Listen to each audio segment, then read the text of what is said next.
Thank you. Max and Ron, this one's for you.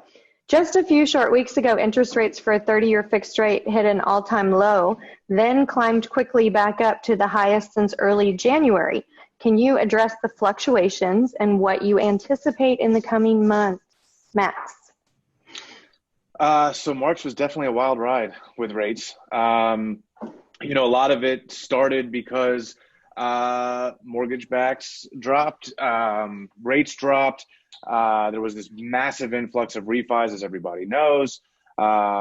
It created clogs in investors' pipelines and their capacity to be able to deal with the massive amount of refis that were coming in.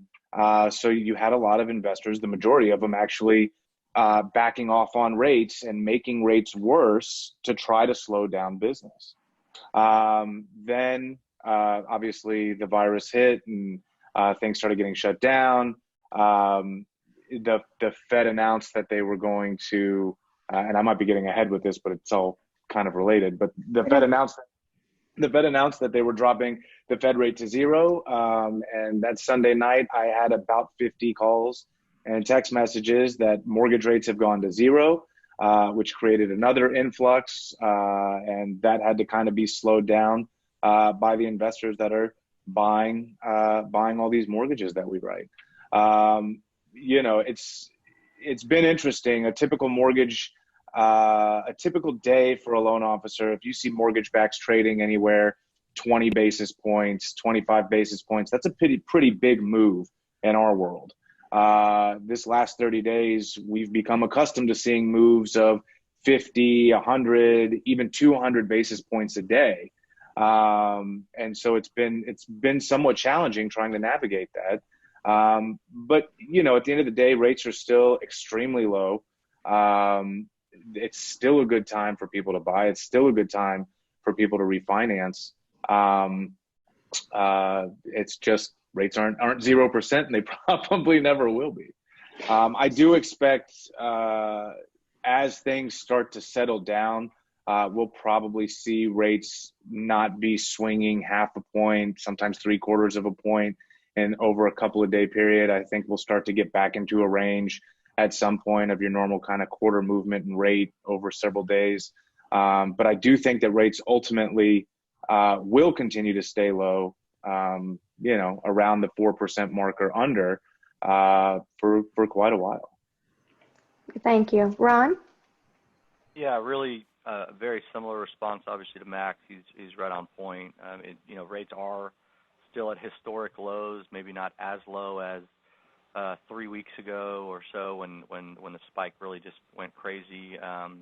And obviously, the Fed has nothing, so to speak, to do with the mortgage rate. Although it's at zero, the mortgage rates aren't at zero, won't ever probably be at zero.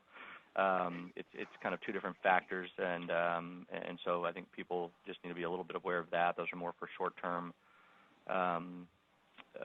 rates that, short-term that banks can borrow on, but it's not really mortgage rates. But yeah, I think there's been tons of ups and downs, tons of volatility in the market, tons of unknown. I do think kind of going into the long term, I think it is going to settle down. I think once, the virus and the fears of the unknown settle down, I think rates are going to stay low for a long period of time. Again, maybe not as low as historic all-time record lows from 2 or 3 weeks ago, but definitely very, very low, and it's going to be a purchase market again, in my opinion, like some of the other guys said on this call, towards the fourth quarter. So, follow-up question for both of you. What do you want to say to a realtor on how they can talk to their prospective buyers about these interest rates? And specifically in preparing for this, just this morning I was watching a podcast or a video cast from a real estate trainer that specifically said that rates would probably be going to zero. And so there's a lot of bad information out there.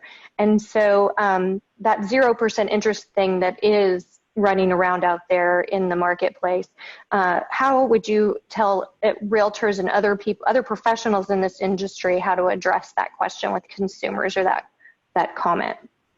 Ron?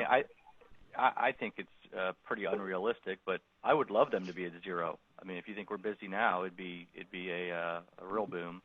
But I don't think realistically that's the case. I think, again, like the very first, I believe the very first question you asked, and I think all five of us had a very similar answer, which is communication. I think giving them the wrong information is also not very good. So I think just being abreast of the situation, knowing that rates are at an all-time low today, you tell someone it's going to be at zero, that would keep somebody on the fence and hold even longer, in my opinion. So if you can get a high 2 or a low 3 today on a conventional loan, obviously Ginnie and government, financing is just not even in the marketplace today, realistically. And so, but on a conventional loan, you can get a very, very, very low rate, well under 4% today. That's unheard of rates. So I would tell them to move as fast as possible. Max?